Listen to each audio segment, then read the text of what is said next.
Okey, siapa nak fully understand konsep khalifah, I would argue dia kena tadabbur surah di mana ayat ni turun.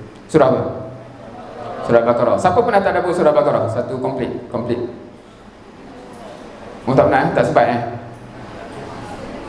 Right. Di awal surah ada ayat ni. Allah cerita pasal khalifah. Next after ayat ni Allah cerita apa? Ayat lepas je. Nabi Adam, which is the first khalifah.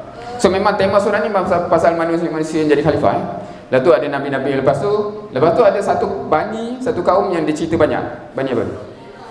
Bani Israel. Kenapa dalam surah Al-Baqarah ni yang nak cerita pasal khalifah, salah satu tema dia, Bani Israel ni banyak di highlight.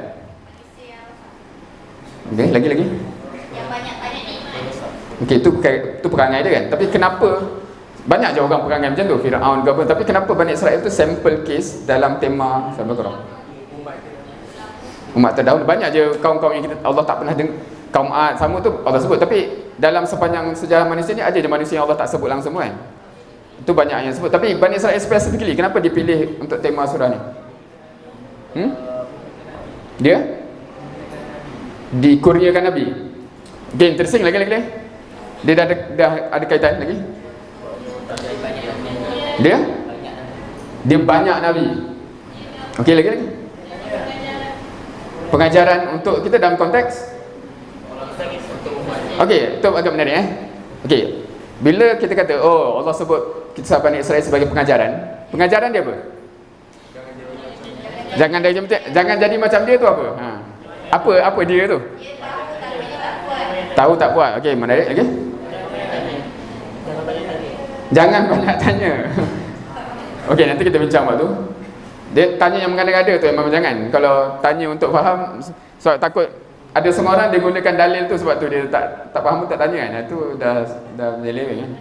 Now, kalau saya cakap macam ni Bani Israel adalah kaum yang diberikan tugas khalifah sebelum kita. Siapa faham?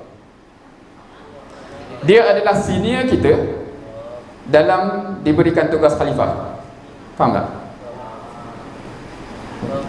Siapa faham? Senior faham senior? Senior junior. Kita ni junior Bani Israel dalam kelompok manusia yang ditaklifkan tugas khalifah. Kita tak faham? Boleh terima tak ni? Now, obviously kita tahu ending dia fail. Dia fail. Dan yang tu yang jangan diulang tu. Okay, Allah bagi tugas khalifah kepada dia dan kita akan tengok jenayah dia apa Now,